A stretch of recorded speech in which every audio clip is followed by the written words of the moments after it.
Policy renew का लालच देकर लाखों रुपए की ठगी करने वाले 3 आरोपियों को एमबीवीवी पुलिस ने किया गिरफ्तार।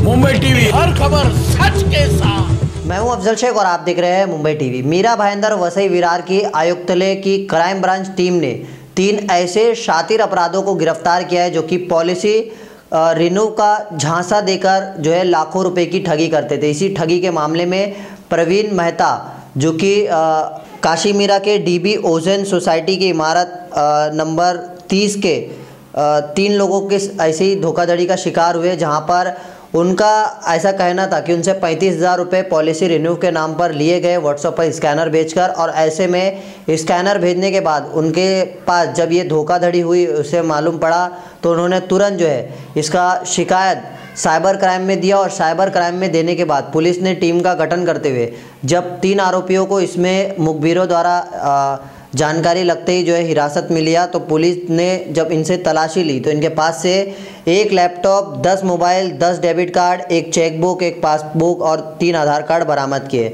पकड़े गए जो तीनों आरोपी है इनकी पहचान दहीसर के रहने वाले सलीम अकबर सिद्दीकी के रूप में हुई है, मलाड के रहने वाले चांद वकील अहमद और मलाड के ही एक उनके साथी है मोहम्मद आफ्ताब अशफाक शेख, इन तीनों को गिरफ्तार किया है। गिरफ्तारी करने के बाद पुलिस ने इस पूरे मामला को लेकर क्या जानकारी दी है वो हम आपको सुनाते हैं। एक प्रवीण मेहता नाम का इसम है जो मीरा रोड में रहते हैं। वो हमारे साइबर क्राइम के विभाग में आए थे।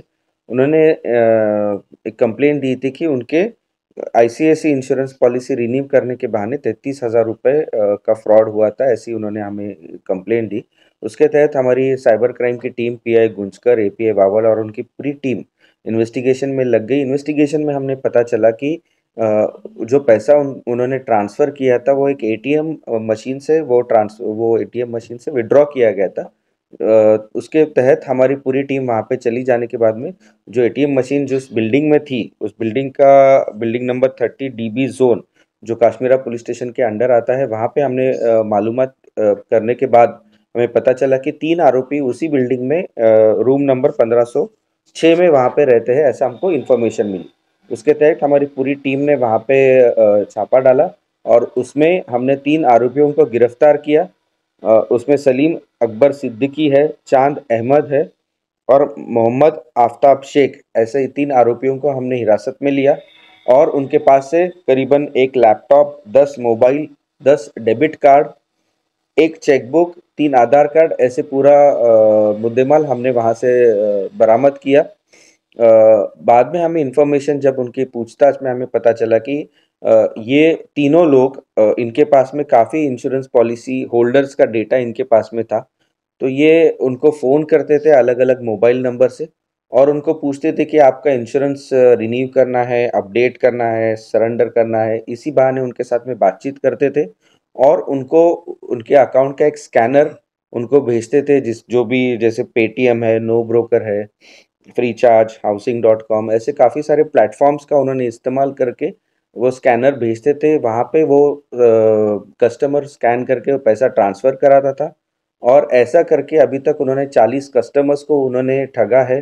करीबन 11 लाख का फ्रॉड भी उन्होंने किया है, अभी जो हमारी पूछताछ में पता चला है। और इसके तहत हमने ऑफेंस रजिस्टर किया है काश्मीरा पुलिस स्टेशन में 420, 465, 467, 468, 471 आईटी एक्ट, 66C, 66D भी हमने लगाया है और उसकी जांच चालू है। ये जो तीनों लोग थे ये यही बैकग्राउंड से रिलेटेड है, इंश्योरेंस कंपनीज में पहले काम कर चुके हैं।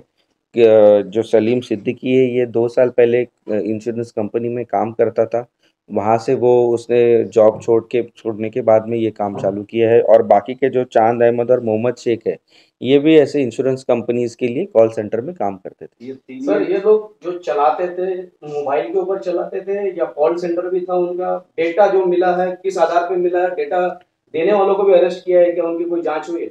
नहीं, ये तीनों लोग एक्स एम्प्लॉयज़ थे, इंश्योरेंस कंपनीज में कॉल सेंटर के लिए काम करते थे। वहाँ पे वो जो डेटा रहता था वो डेटा इनके पास में इन्होंने स्टोर करते गए, जो इंश्योरेंस पॉलिसी होल्डर्स है, और उनका डेटा उन्होंने बरामद किया। करने के बाद में उन्होंने उनके पास में एक 10 मोबाइल उन्होंने जो हम डिस्प्ले में भी हमने दिखाया है कि अलग अलग कार्ड्स पे उन्होंने मोबाइल नंबर उन्होंने लिए थे और ये मोबाइल से ये कॉल करते थे और उनके जो कस्टमर्स डेटा उनके पास में था, उन कस्टमर्स को पूछते थे कि सर आपकी पॉलिसी सरेंडर करना है या रिन्यू करना है।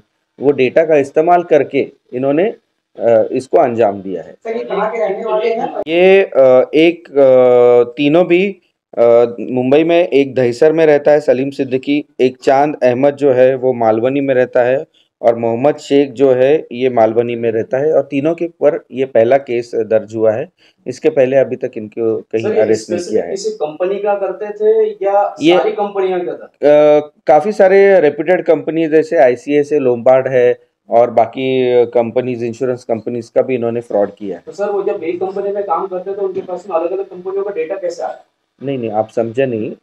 ये 3 आरोपी अलग अलग कंपनीज में काम करते थे और अलग अलग कंपनीज में कॉल सेंटर में काम करते थे। वहाँ जहाँ काम करते थे वहाँ की इंफॉर्मेशन उन्होंने उनके पास में थी। वो इंफॉर्मेशन का इस्तेमाल करके वो कस्टमर्स को टैप करते थे। कितने दिनों से सर ये लोग स्कैम चला रहे थे? ये अभी पूछताछ, इनकी कस्टडी हमें मिली है। कस्टडी में ये कितना और करते थे और कितने लोगों को इन्होंने फंसाया है, इसकी पूरी इन्वेस्टिगेशन में हम जांच करेंगे। डेटा उनके पास में था, वो लैपटॉप हमने जब्त किया है। वो लैपटॉप में वो कस्टमर्स की इंफॉर्मेशन उन्होंने स्टोर की थी। ये इस केस से जुड़े जिन लोगों को इन्होंने अपना शिकार बनाया है उन लोगों से क्या आप आह्वान करना चाहिए? और साथ में ही कि जो लोगों ने यहाँ पर जो एग्रीमेंट बनाया था रहने का, क्या उसका पुलिस का वेरिफिकेशन हुआ था? उस चीज को देखे आप? देखो, इनका कुछ क्रिमिनल बैकग्राउंड नहीं है, उनका पुराना कोई क्रिमिनल बैकग्राउंड नहीं है और उन्होंने रेंट में रहने के लिए लिया था।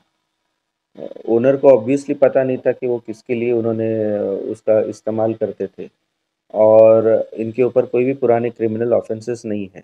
सर ऐसे फ्रॉड से बचने के लिए नागरिकों से क्या आह्वान करेंगे? नागरिकों से हम लोग यही आह्वान करेंगे कि आप ऑथराइज्ड पर्सन से बात कीजिएगा। अपने खुद के बैंक डिटेल्स, जो काफ़ी सारी इन्फॉर्मेशन रहती है, पर्सनल इन्फॉर्मेशन रहती है, वो बिल्कुल भी शेयर ना कीजिए। दूसरी चीज़, ये काफ़ी सारे जो प्लेटफॉर्म्स है वहाँ पे वो बहुत बार क्या हो जाता है कि दिखता है आपको नीचे ICICI का या एक्सिस का दिखेगा, HDFC का दिखेगा, लेकिन एक्चुअली जो पैसा ट्रांसफ़र होता है वो ना उनके अकाउंट में जाके वो आरोपियों के बैंक अकाउंट में ट्रांसफ़र होता है। तो इस चीज़ों का काफ़ी सारा ध्यान हमें देखना चाहिए। ऐसी तमाम अपडेट से जुड़े रहने के लिए सब्सक्राइब करें मुंबई TV। मैं अफजल शेख फिर हाजिर हूँ एक नई न्यूज़ के साथ।